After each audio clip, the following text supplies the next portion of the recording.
Dios nos habla por profetas, su palabra nos envió, pues fielmente cada uno el mensaje transmitió. En el mundo tormentoso, roca firme su don. Dios no cambia, Dios nos ama y sus dones nos dará. Nos habla por su Hijo, el Eterno se encarnó. Él es uno con el Padre y su gloria reveló. Cristo dijo: soy la vida, el camino, la verdad. Al que crea en mi nombre, le daré por su Espíritu. Dios habla, nos ayuda a entender la palabra revelada que da vida y poder. La flor cae y se seca, mas la Biblia adorará. Ilumina nuestra mente y renueva nuestro ser.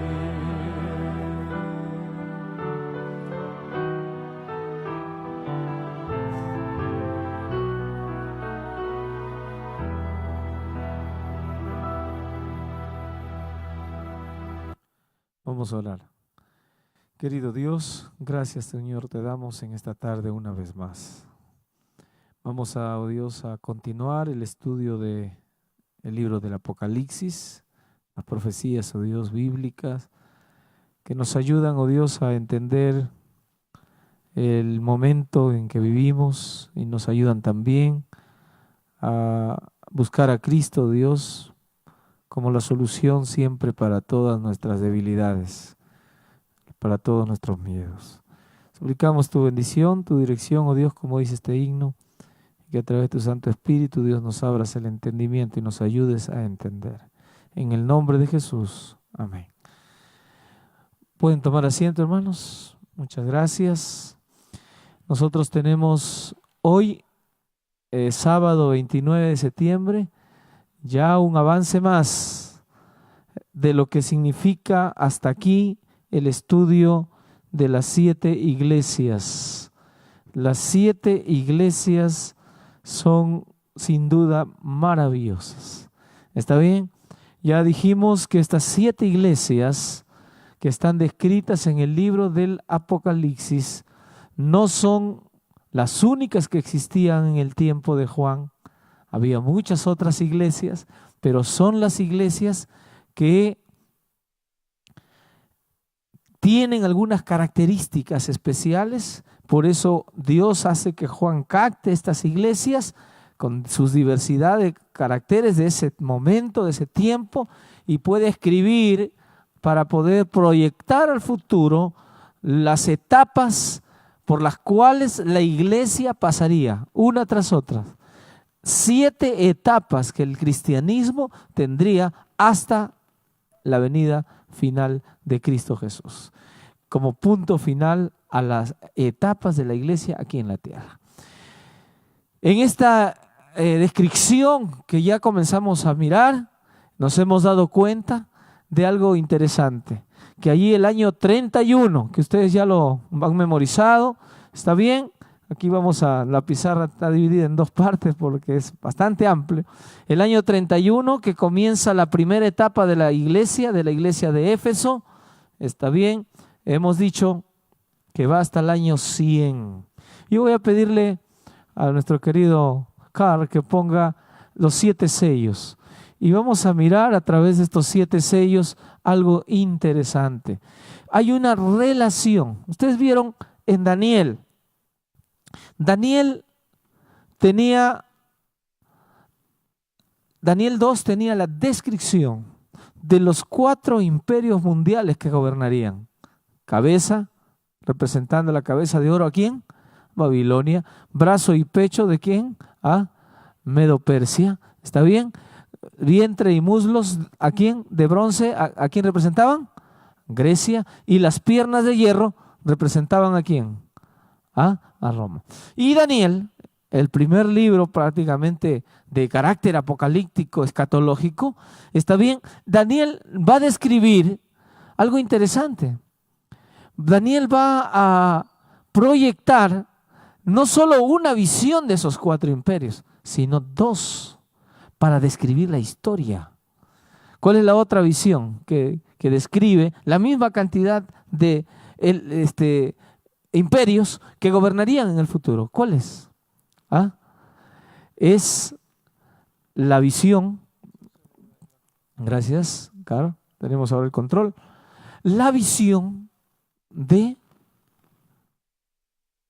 Daniel capítulo 7. En Daniel capítulo 7 recapitula los mismos símbolos, los mismos momentos históricos, los mismos imperios de Daniel capítulo 2. O sea, Daniel vuelve a tomar a Babilonia, a Medo-Persia, a Grecia y a Roma, pero con otros símbolos para poder explicar. Entonces miren, Apocalipsis, que sigue más o menos la idea, la intención de cómo se escribe profecía, hace lo mismo. Y Juan va a hacer lo mismo. ¿Saben por qué pasa esto? Porque el autor de Apocalipsis y el autor de Daniel no es el hombre, sino ¿quién es? Es Dios. Entonces Dios tiene una forma didáctica de poder enseñarnos. En primer lugar, Babilonia lo pone allí como un imperio cabeza de todo. Después pone a una bestia en Daniel 7 que tiene un león con alas ¿de qué? De águila. Y ese león va a representar ¿a quién? Al mismo imperio, Babilonia. Para la plata, los brazos y el pecho de plata, la representación ahora será un oso con un lado más alto que el otro, así como los 2 brazos, hay un brazo que es más diestro, que más fuerte. ¿Está bien? La derecha mayormente, pocos son los que tienen la zurda como algo más fuerte, pero la derecha, ahí va, la diestra, como más fuerte. Este oso estaría de un lado más levantado que del otro, y en su boca tendría 3 costillas que serían representación de las 3 conquistas que tuvo que tener Medo-Persia para llegar al imperio. Muy bien. Cuando se habla del vientre y el muslo, que están relacionados aquí en el vientre con el bronce, ¿no? Entonces nosotros vemos ahí que es Grecia, pero en las bestias que aparecen en Daniel 7 hay una descripción más sabia, más profunda. Acá podemos decir, miren, el bronce significa que al bruñirlo parece oro, pero se opaca rápido, así como se opacó rápido el imperio de los griegos. Grecia se opacó rápido de ser un imperio que parecía ser grande, de repente llegó a ser un imperio bastante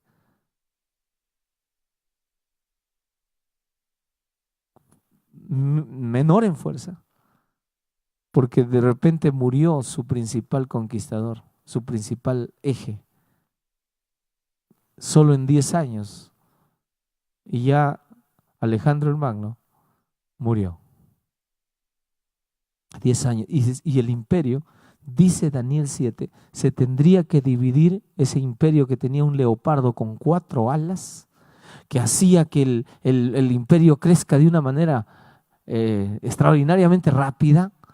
Solo demoró 10 años en conquistar todo el mundo, y dice que Alejandro lloraba de no tener ningún lugar que lo desafiara. Todos se inclinaban a sus pies, ya no había guerra, y él era un guerrero. Todos se rendían. Qué tremendo, ¿no? ¿Cuántos años? 10. Se lo conoce a Alejandro como el meteoro de la historia, porque fue en poco tiempo que conquista todo. Muy bien, pero miren cómo es Daniel. Primero describe al leopardo con 4 alas, pero inmediatamente Daniel 7 introduce que tenía ¿cuántas cabezas? Y tenía 4 cabezas. ¿Qué significa eso? Que este leopardo, después de ser veloz, llega a tener ¿cuántas cabezas? 4. ¿Qué ocurrió en la historia? Cuando Alejandro muere repentinamente, 4 generales asumen el control y el imperio se divide en 4 cabezas. Casandro, Lisímaco, Seleuco y Ptolomeo toman el control del imperio y se dividen en partes el imperio. Y al dividirse comienza a perder fuerzas. Cuando no hay un liderazgo, se comienza a perder fuerza. Ustedes ven en toda empresa, ¿puede haber 2 jefes? ¿Qué dicen ustedes? No se puede. Tiene que haber ¿qué? Un líder. ¿Está bien? Ahora, si los 3 son, o hay 3 líderes, como en Dios, pero son perfectos, los 3 son ¿qué? Uno. No tienen discrepancia en ningún momento el uno contra el otro, pero entre los 3 todavía hay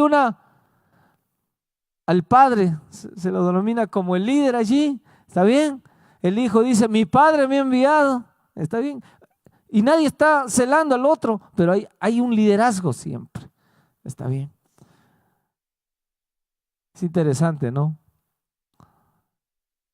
Dios siempre nos pide respetar, ¿no? El liderazgo. Cuando alguien es el líder, Dios nos pide respetar. Ayer yo estuve en un campamento, el jueves de noche estuve en un campamento, un camporí, y ahí me encontré con el presidente de aquí en Lima nomás, de esta misión. Y ha sido mi alumno, ¿no? Ha sido uno de mis alumnos ahí de la Facultad de Teología, ¿no? Pero ahora que viene delante de otros pastores, yo lo veo, le digo, pastor, yo tengo que respetar, porque es un líder de la iglesia. Y él me dice, pastor, no me llame pastor, yo soy su alumno. No, le digo, tú eres pastor. Ahora puedes ser mucho menor que yo, pero ahora tú eres ¿qué? Pastor. Porque hay que respetar, darle lugar ¿a quién? Al liderazgo. Interesante, ¿no? Y él es el presidente. Miren, ustedes saben que en una asociación o una misión, el presidente es el que lidera todo lo que se establece allí en la nación. Tiene un secretario, tiene un tesorero que ayudan en la conducción de toda la administración, pero el presidente es una persona clave. Y la iglesia así lo determina, como un líder. ¿Está bien? En una iglesia hay un primer anciano. El primer anciano es un líder. En ausencia el pastor toma las prerrogativas de dirigir junta, de todo. En la iglesia también se cuida que haya un liderazgo. ¿Está bien? Ahora, cuando llega el imperio, entonces, y 4 se dividen, comenzó a haber problemas, y por eso el asunto aquí del bronce se opaca rápidamente. Y ese imperio que pudo haber sido mucho mayor, se comenzó a dividir, y hasta que pierde la fuerza y viene de uno de esos lados, uno de ellos crece más y toma el control de todos. ¿Y quién fue ese imperio? El imperio romano. ¿Y cómo es representada en las bestias el imperio romano? Es representada como una bestia espantosa que tenía dientes de hierro y garras de hierro. Y ahí está el hierro presente. ¿Cómo es Daniel, no? Pero ahora Apocalipsis nos va a hablar de la misma manera. Y vamos a ver los 4 elementos que toma ¿Está bien? La Biblia, para traer el simbolismo mismo a las 4 primeras iglesias que están en Asia, a Éfeso, a Esmirna, a Pérgamo y a Tiatira. Vamos a mirarlos ahora en función, en equivalencia, con 4 sellos que describe Apocalipsis capítulo 6. Entonces van a hacer algo, van a agarrar una Biblia. Si tienes 2 Biblias, agarra tus 2 Biblias. Si estás en tu casa, agarra una Biblia, ponla, o en la computadora una Biblia en Apocalipsis 2 y 3 y otra un poquito más allá, nomás en Apocalipsis 6. ¿Por qué? Porque vamos a determinar algunas cosas interesantes. Miren, los 7 sellos, entonces nos van a hacer paralelos casi, sobre todo los primeros 4 momentos, van a ser paralelos en función de las cosas que pasan en las iglesias de Asia. ¿Está bien? Los 7 sellos están prácticamente, como ustedes van a ver, todavía no estamos escribiendo la doctrina, el estudio de los 7 sellos en forma total, pero ustedes van a ver que los 7 sellos también tienen ya un cumplimiento próximo histórico que se va a terminar. Y cuando se cumpla, Cristo está viniendo. Cuando esta última iglesia, la Odisea, también termine, Cristo está viniendo. Hay allí entonces un estudio paralelo. Miren aquí, Dios está en el trono, esa es la visión de Apocalipsis capítulo 4, capítulo 5. Dios es el que gobierna. Ahí ustedes van a ver el que es, el que era y el que ha de venir, o el que era, el que es, el que ha de venir. El orden de los 2 primeros cambia un poco significativamente en Apocalipsis 4:8. No es el tema ahora, pero vamos a mirar allí un poco ya lo que tiene que ver con los sellos. Miren aquí, ¿quién es digno de abrir el libro y desatar sus sellos? ¿Quién es el único? El Cordero. Muy bien, digno es el Cordero. Nadie, ni en el cielo, ni en la tierra, ni debajo de la tierra, dice ahí nuestra diapositiva, podía abrir el libro ni mirar su contenido. Y yo lloraba mucho porque nadie había sido hallado digno de abrir el libro ni de mirar su contenido. Y entonces uno de los ancianos me dijo, ¿qué dicen los ancianos? No llores, mira el león de la tribu de Judá. Ahora sí, el verdadero león de la tribu de Judá. La raíz de David, porque David es considerado como Jesús, como linaje de David. Por eso que a Jesús le dicen, hijo de David, el descendiente de ese rey, ¿no? Ha vencido para abrir el libro y sus 7 sellos. Entonces vi en medio de los 4 seres vivientes y del trono y los ancianos a un cordero que estaba de pie y parecía haber sido sacrificado. Tenía 7 cuernos y 7 ojos, que son los 7 espíritus de Dios. ¿Qué significa el 7, hermanos? A ver, ¿qué significa el 7? ¿Se acuerdan qué dijo el hermano Elena Jejuay? Es un número que abarca ¿qué? Algo que completo, la totalidad, la plenitud de algo, la terminación y culminación. ¿Saben quién mira todo? ¿Quién ve todo? ¿Quién tiene una mirada completa de todo lo que pasa? ¿Está bien? Nada de lo que hagas tú, nada de lo que haga yo, nada de lo que hable yo, nada de lo que hables tú, nada de lo que pienses tú, escapa a la mirada de nuestro Señor. ¿Está bien? Es Jesús, es Dios quien tiene ese poder. Es la plenitud de esa omnisciencia que habla el Salmo 139. Muy bien, entonces vino Jesús y tomó el libro de la mano derecha del que estaba en el trono. Cuando tomó el libro, los 4 seres vivientes y los 24 ancianos se postraron delante del Cordero. Cada uno tenía un arpa. ¿No? Qué interesante, ¿no? Por eso aprendí a tocar arpa, vamos a ver, ¿no? Y copas de oro llenas de incienso, que son las oraciones de los santos. Y otra cosa que debemos aprender, aquí dice, y cantaban. Hermanos, por favor, hago un paréntesis aquí. Recuerden que si no aprenden a cantar, están perdidos. ¿Está bien? Así es que hoy día se inicia el coro de una manera diferente. Vamos a preparar la cantata navideña para diciembre, de la iglesia, hermano. Si tú no estás en el coro, pero quieres entrar, hoy es tu oportunidad. Después de hoy se cierra nuevamente el arca, ¿no? Así que si hoy quieres ya introducirte en la participación, por favor, a las 7:20 en el conservatorio. Quiero convocar especialmente a todos los que saben cantar. Pero si alguno aquí dice, pastor, yo estoy desorejado, ¿cómo será mi vida? Le digo que todavía hay oportunidad. ¿Está bien? Todavía hay. Así es que todavía hay esperanza. Todos podemos cantar. Pero mire que dice aquí, ¿no? Y cantaban un cántico nuevo. Hoy día va a estar con nosotros el pianista de la iglesia, nuestro querido Michel, el hermano que siempre toca el piano aquí, nuestro profesor, y él va a ayudarnos en la dirección musical allí un poco. Ustedes saben, como pastor, a veces tengo que estar en uno y otro lugar y él va a estar allí supliendo las necesidades.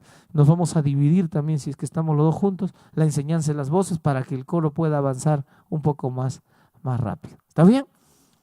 Así que de aquí hasta diciembre tenemos que sacar una cantata navideña especial.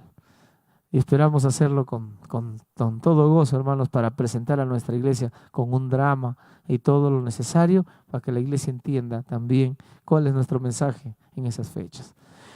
Cantaban un cántico, ¿qué dice?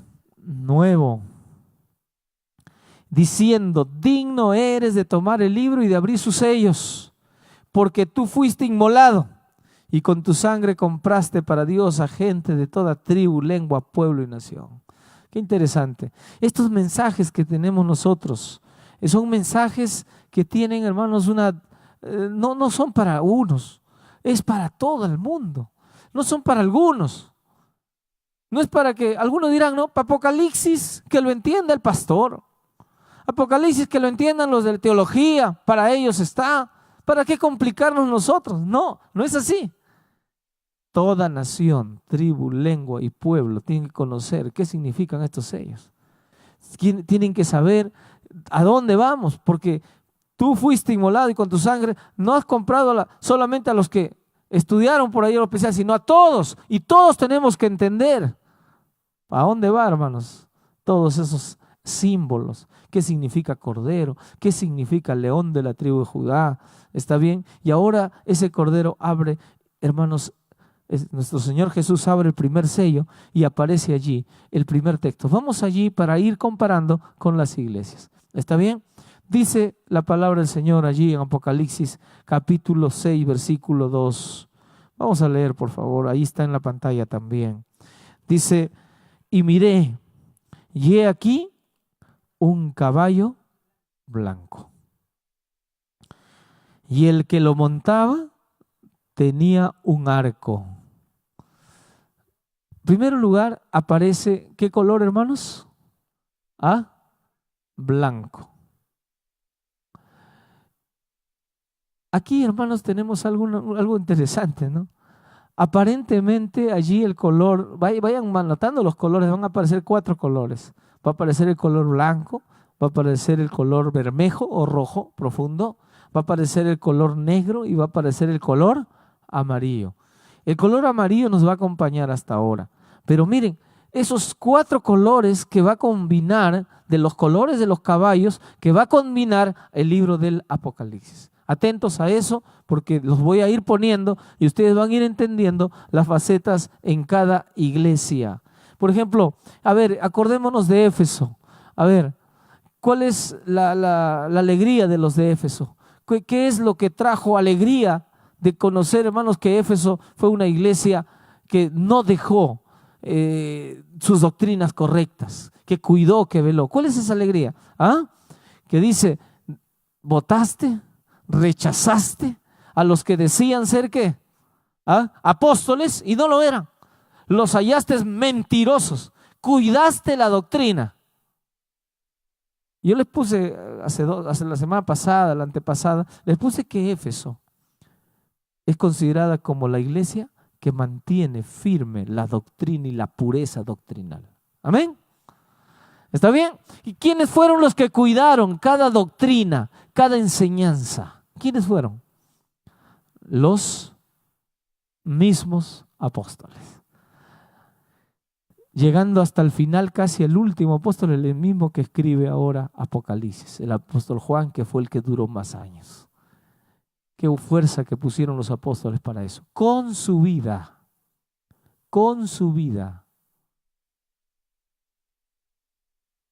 lucharon para que ninguna enseñanza errada entre a la iglesia.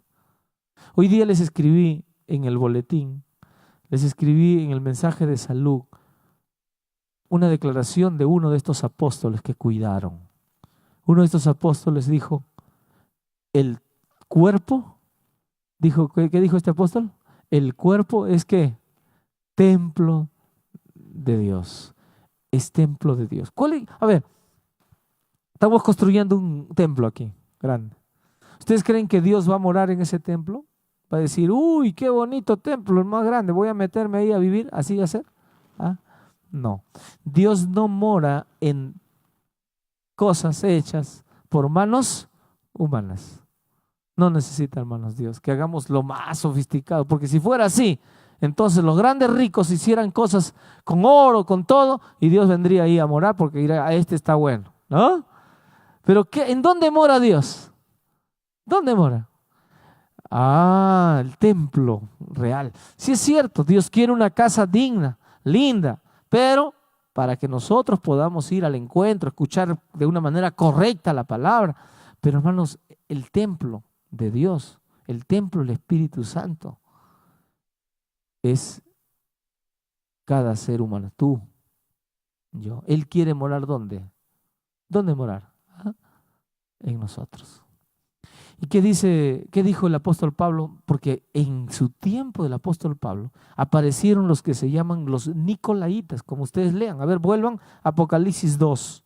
Y en Apocalipsis 2, ustedes van a encontrar en el versículo allí 6, dice, pero tienes esto, que aborreces las obras ¿de quién? De los Nicolaitas, las cuales yo también aborrezco. ¿Qué había pasado con a ver, vamos a hacer un pequeño repaso ahí de los Nicolaitas. ¿Qué enseñaban los Nicolaitas? ¿Ah? ¿Se acuerdan? ¿Qué enseñaban los Nicolaitas? ¿Qué enseñó ese tal Nicolás? Aparentemente era un hombre que comenzó a tener unas doctrinas un poco extrañas. Comenzó a decir que hay inmortalidad del alma. O sea, trajo las doctrinas de Roma que creían los romanos. Trajo las doctrinas de los griegos, ¿no? Toda la filosofía griega, de ahí de Platón, de Aristóteles, de grandes pensadores que sí han pensado, pero que tenían un enfoque equivocado de la vida, del resultado de la vida. ¿Saben qué decían ellos? La materia, el cuerpo es etéreo. Se degrada tu cuerpo. ¿Por qué tienes que cuidar tu cuerpo? Si al final lo que más importa es el alma, y comenzaron a creer que el alma es inmortal.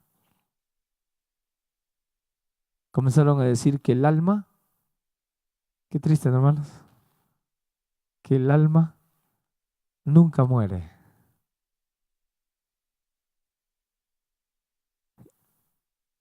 Y estos nicolaitas, de la esencia de este hombre Nicolás, que comenzaron a tomar quisieron meterlo a la iglesia de Éfeso, al periodo de la iglesia de Éfeso. ¿Cuál es el periodo de la iglesia de Éfeso? 31 al año 100. Quisieron introducir, pero no, los apóstoles no le permitieron. Por eso el apóstol Pablo, ¿qué escribe? ¿Ah? ¿Qué escribe? ¿Qué dice? Categóricamente dice que no, que la fornicación en el cuerpo, que el adulterio en el cuerpo es pecado, y que ningún borracho, ningún fornicario, todo el que daña el cuerpo, dice, templo del Espíritu Santo, un día ¿qué va a pasar? ¿Ah? Dios también se encargará de él. Por eso nuestra iglesia tiene un voto bautismal. ¿Y ustedes saben qué dice el 10º punto del voto bautismal?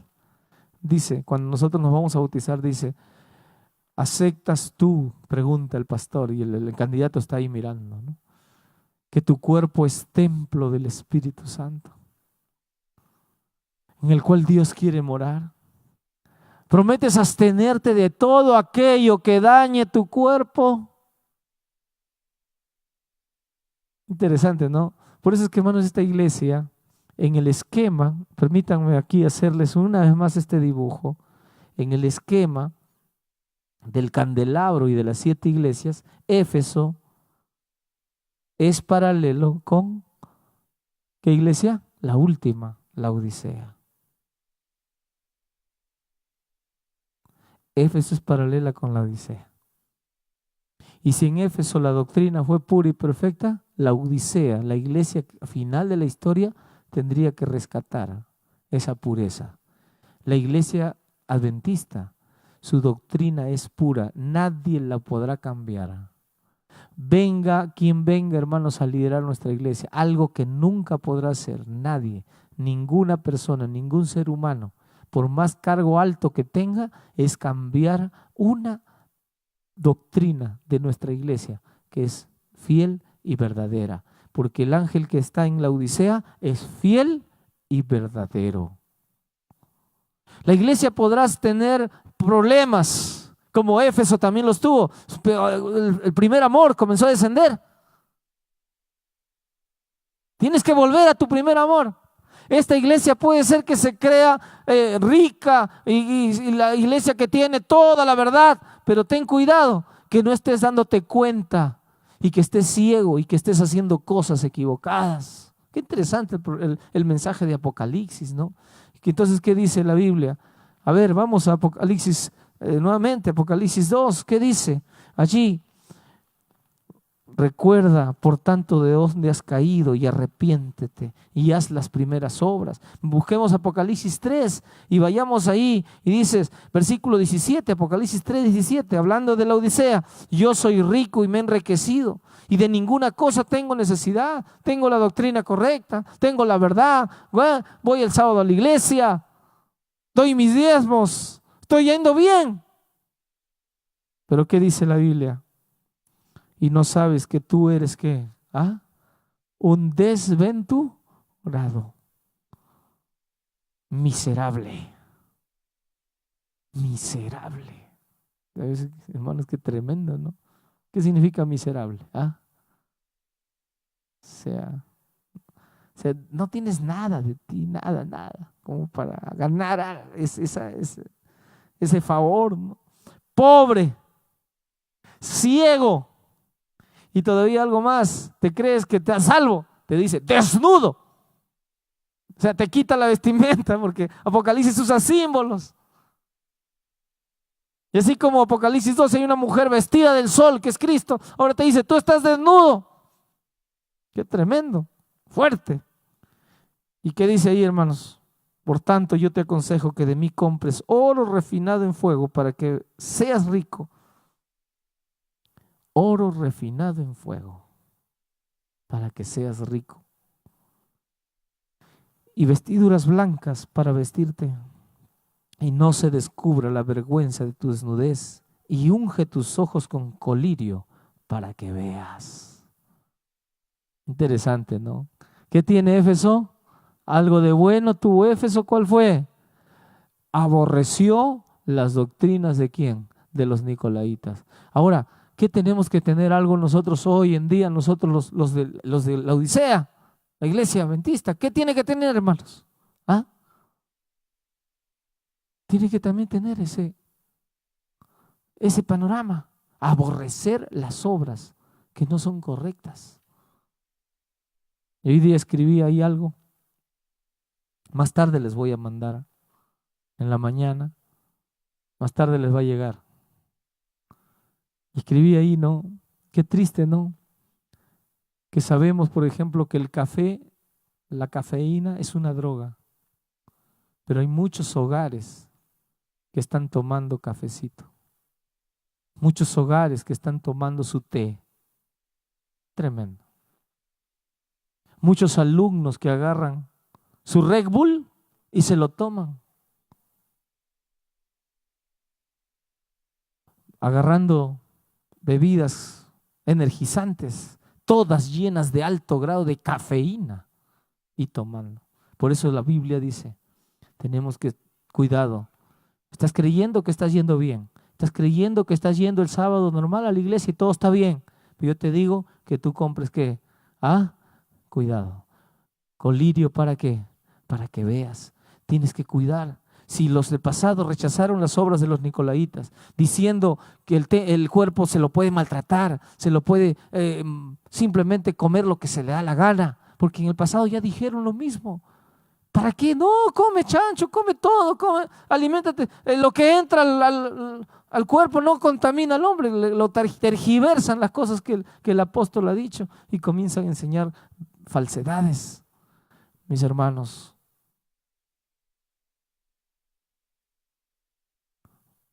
De ahí he visto que algunos jóvenes en la modernidad, agarré a una señorita y le digo, cuéntame, ¿qué opinas del café? Ay, pastor, ahora existen lugares especiales. Me habló alguno de, no sé si estoy bien, Coffee Dona, no sé, como Donkey Dona, no sé. Después otros Star Wars, no sé, Star Wars, no sé cómo se llaman, ¿no? Que son mundiales, ¿no? Y donde los jóvenes actualmente hacen cola para poder tener una tacita ahí que está inclusive carísima. 14 soles, 12 soles para tomar puro café cargado con alta cantidad de azúcar. ¿Saben cuántas cucharaditas trae una botellita de esas bebidas energizantes? Si una gaseosa trae entre 8 a 12 cucharitas, depende de la marca. Estas bebidas energizantes, el mínimo es de 20 y el máximo 47 cucharaditas de azúcar en cada uno de las cosas que tomas. Dos enemigos del hombre se unen para traer la ruina. Uno, el café como droga, como la cafeína, y el otro, el azúcar. Y muchos no vemos. Muchos decimos, ¿para qué analizar? Así nomás. Y estamos siguiendo lo que el mundo dice. ¿Y saben qué me decía esta señorita? Ay, pastor, pero es la moda. Tenemos que ir pues allí. Es bonito porque todos quieren, todos los jóvenes. Y mi generación es consumista, pastor. Nos gusta consumir, consumir y consumir. Y todavía saben qué hacen, ofertas todavía dicen, ¿no? Dona 3 soles 80 una. Pero si compras 6, solamente te vamos a dar casi a la mitad del precio. ¿Y qué hacen los jóvenes? ¿Ah? Uy, voy a ahorrarme 8 soles, 10 soles. Ah, ¡pum! Compran toditas y se lo comen con azúcar, azúcar. Hermanos, qué tremendo. Después estamos con qué? Con todo lo que estamos viviendo, una cantidad de cosas. Hermanos, por eso Éfeso es una isla ahí interesante que nos dice cuidado. Y entonces el color blanco del primer sello que tenemos aquí es un color que determina la pureza de la enseñanza. El blanco va a significar algo puro, que no hay mancha alguna. En ese blanco que está ahí, la tela, blanco del papel, no hay nada. La iglesia del primer siglo, ustedes ven ahí el primer sello, esta iglesia del primer sello no tuvo ni una pizca de mentira, de error, de falsedad. Interesante, ¿no? Es una iglesia. Miren lo que dice el texto. El texto dice, miré y he aquí un caballo blanco. Y el que lo montaba, él tenía ¿qué? Un arco. ¿Qué significa el tener un arco? ¿Ah? Era un guerrero. Estaba listo ¿a qué? A defender. El arco va a ser el símbolo ahí de una persona que está luchando, una batalla, ya sea espiritual. ¿Está bien? Una batalla. Estamos en constante batalla. Y este ángel del primer sello, del año 31 al 100 después de Cristo, es uno que está en camino, en proceso de batalla. Y ahí dice que en esa batalla se le dio una corona. Hermanos, en esa carrera, como dijo el apóstol Pablo, he peleado la buena, ¿qué dice? Batalla. He acabado ¿qué? A la carrera. Por lo tanto, ¿qué? ¿Ah? Hay, ¿qué dice? Una corona. Mis hermanos, la iglesia del primer siglo, escuchen bien, salió victoriosa. La corona es símbolo de victoria, de haber alcanzado la meta. ¿Y cuál es la meta por todas las etapas de la iglesia? ¿Cuál va a ser la meta? Que no haya enseñanza falsa. Lastimosamente, hermanos, tenemos algo triste que decir, que la iglesia en las siguientes etapas va a tener algunos errores. Y salió conquistando y para conquistar. ¿Qué color entonces representa aquí? ¿Ah?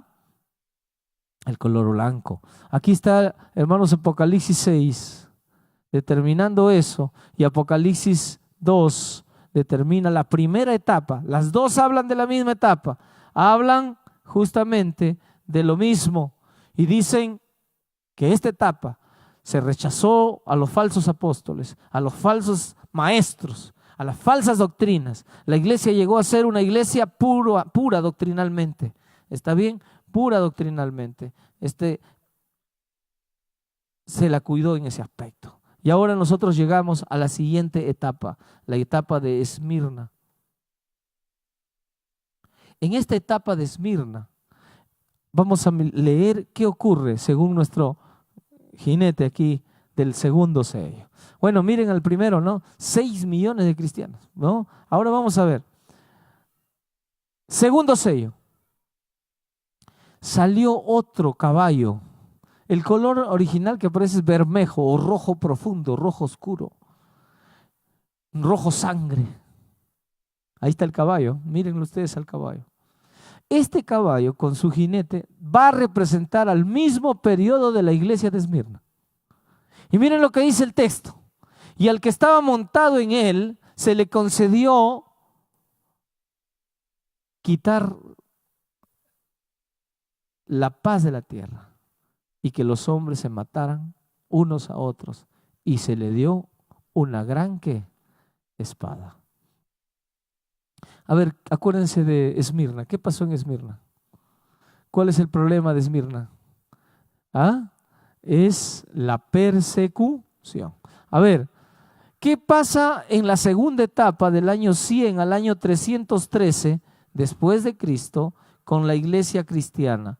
La iglesia cristiana es perseguida. ¿Quiénes persiguen a la iglesia? La etapa de la persecución. ¿Quiénes persiguen? El imperio que reinaba. ¿Quién es ese imperio que reinaba? ¿Ah? El imperio de las piernas de hierro, de esas largas piernas que representa el imperio que tuvo más años gobernando de los 4 de Babilonia, Medo-Persia, Grecia. Roma es el imperio que comienza el año 168 antes de Cristo. ¿Está bien? Y se va hasta el año 476 después de Cristo. ¿Está bien? Acá no voy a poner porque vamos a ver que Pérgamo va a llegar hasta el año 538. Pero antes de que Pérgamo acabe, que es la tercera iglesia, Roma recién termina su soberanía, su gobierno. Pero ¿qué hizo Roma desde el año 100 hasta el año 313? Persiguió a los cristianos. Época de los césares y de las grandes persecuciones que sufriera el cristianismo.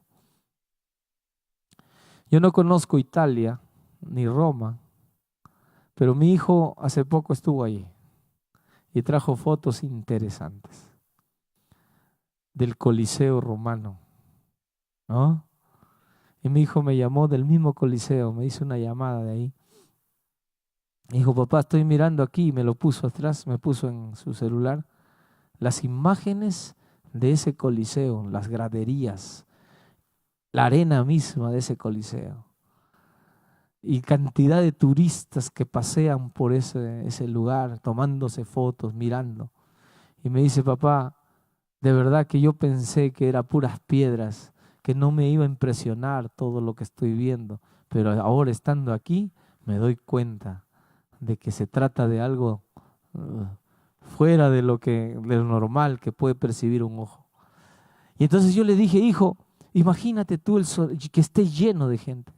Imagínate ahora que estén gritando allí en el Coliseo Romano, gente enfurecida, gente libando alcohol, gente haciendo obscenidades. Y imagínate ahora que están allí en medio de la arena a unos seres humanos allí, a los cuales se los llamaba cristianos.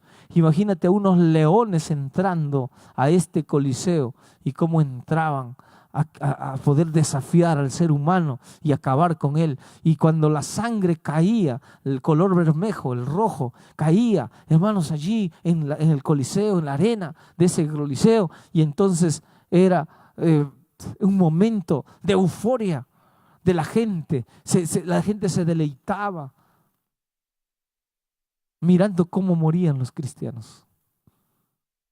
Ustedes solamente pongan algunas partes de la historia en internet acerca de la persecución de los romanos hacia los cristianos y verán los videos y todo. No es que han grabado videos, sino hay películas que han podido traer nuevamente esas historias a la realidad. Hay bastantes películas como los cristianos eran llevados allí.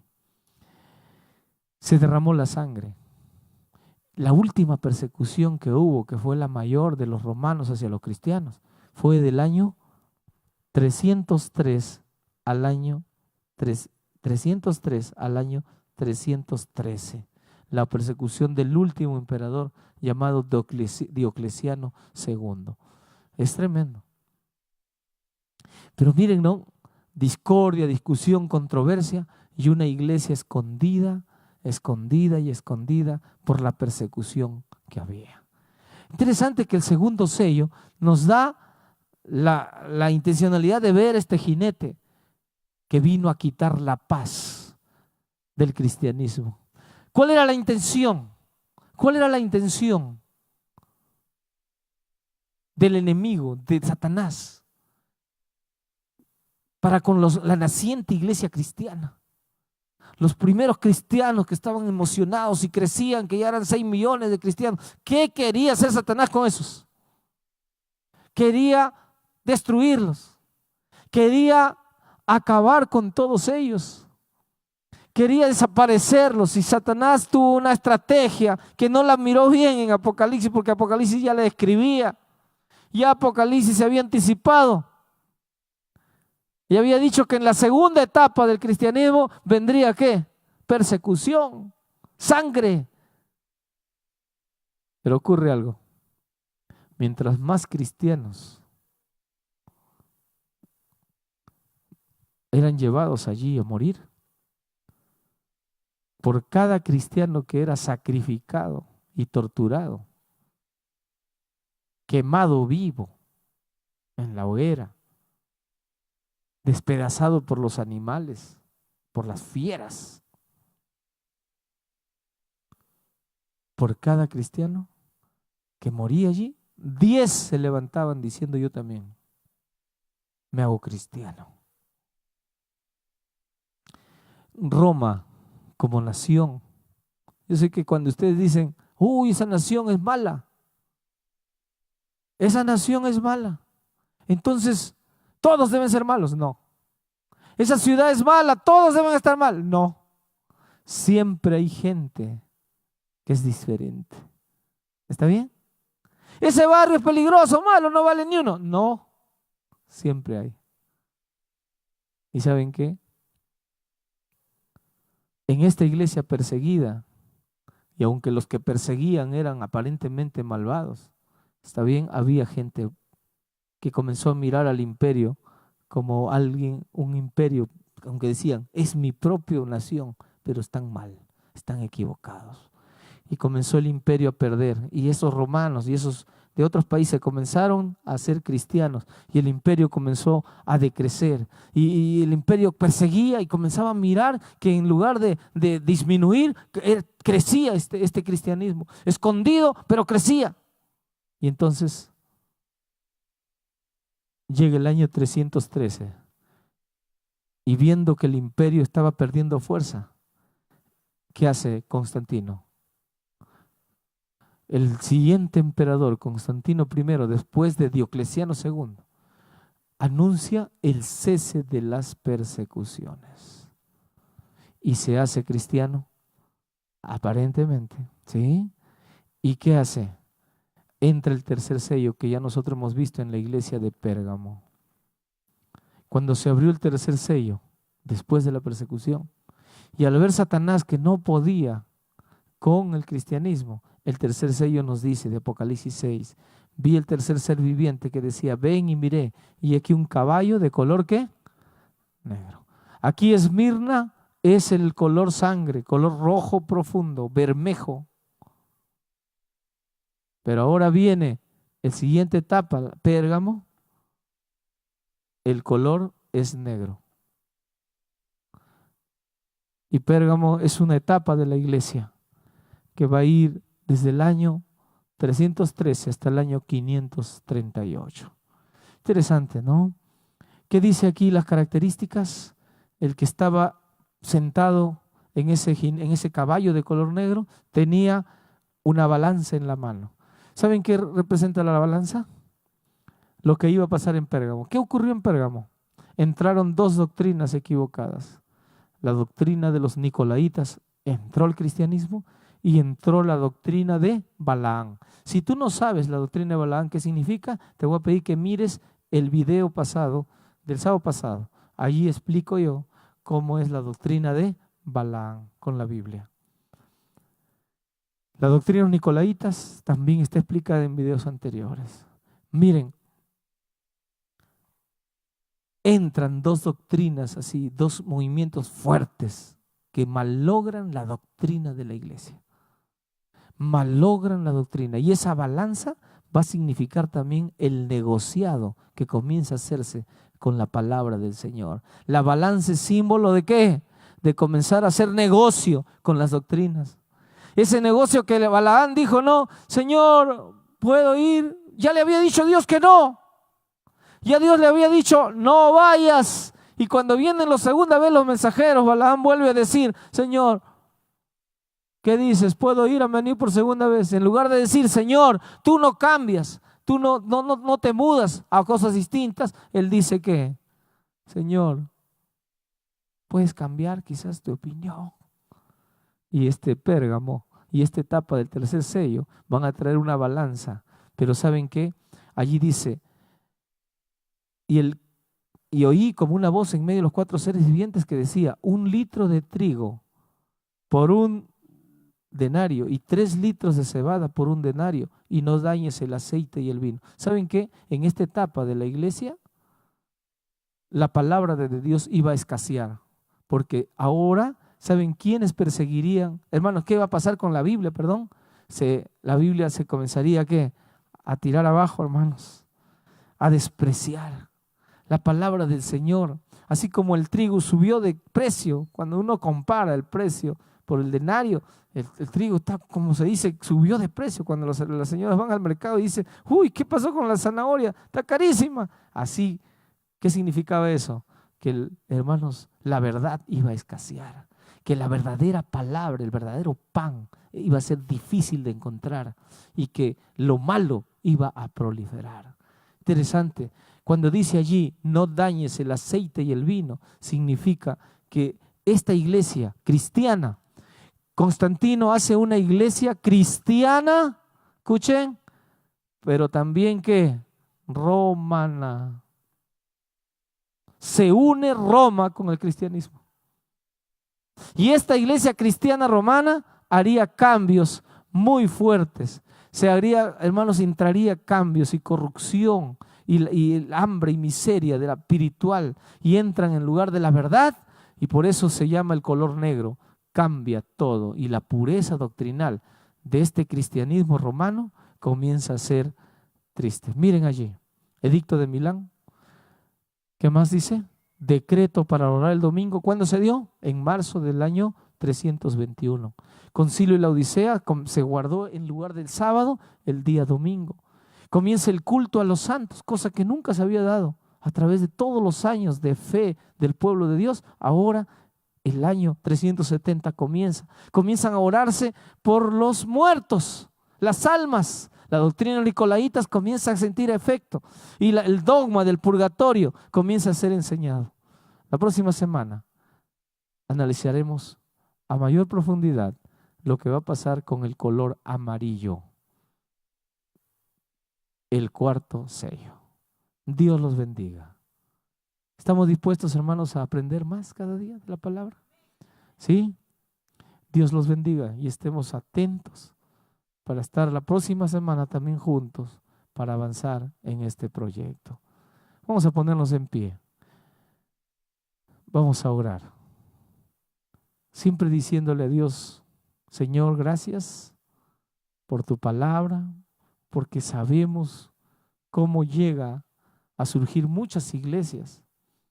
A ver, algunos dirán, si existe una sola Biblia, ¿por qué existen tantas iglesias? Gracias a la palabra escrita es que nosotros tenemos la respuesta. Un día la iglesia pura de Dios se llegó a aliar con el romanismo de los Césares y se corrompió. Y en lugar de enseñar las doctrinas de siempre, comenzaron a enseñar otras doctrinas. Lo único que no dañaron fue el aceite y el vino, que representa al Espíritu Santo y a la doctrina de Cristo Jesús en la cruz del Calvario. Lo único que esa iglesia mantuvo como una doctrina también correcta y que hasta ahora enseña. Pero las demás doctrinas fueron burladas por nuevas enseñanzas. Estamos entendiendo que Dios no nos dejó al azar, pero que el Señor tiene un plan para hacer que entendamos cada vez más su palabra. Vamos a orar. Gracias, Señor, porque a través del estudio de los sellos de Apocalipsis 6, miramos, oh Dios, la concordancia que existe con Apocalipsis 2 y 3, hablando de las 7 iglesias. Señor, un mismo lenguaje, una misma simbología, pero con mayores profundidades. Señor, ayúdanos a cada uno de nosotros, Señor, a mirar, a ver cómo es que cuidaste, oh Dios, de la historia y cómo cuidarás hasta hoy de tu pueblo. Gracias porque quieres, oh Dios, que al descubrir esta historia también podamos tomar decisiones de apartarnos de aquellas enseñanzas y doctrinas que han sido perjudiciales, oh Dios, y que malograron la blancura, la pureza de tu enseñanza doctrinal y la llevaron a un color negro. Oh Dios, es triste mirar la historia. Señor, cómo se cambia el sábado, cómo se cambian las enseñanzas del estado de los muertos, cómo se comienzan pronto a prender velas a los muertos, a adorar ídolos. Es triste, Padre, pero estamos frente a la historia y que la próxima semana podamos, oh Dios, aprender cada día más de tu palabra y entender hacia dónde va dirigida, Señor, todas las cosas que van a venir en el futuro, todas las cosas que van a venir en el futuro. Te rogamos tu bendición y te agradecemos por tu palabra en el nombre de Jesús. Amén. Muchas gracias. Continúen, por favor, tomen asiento, continúen ahí, que comience.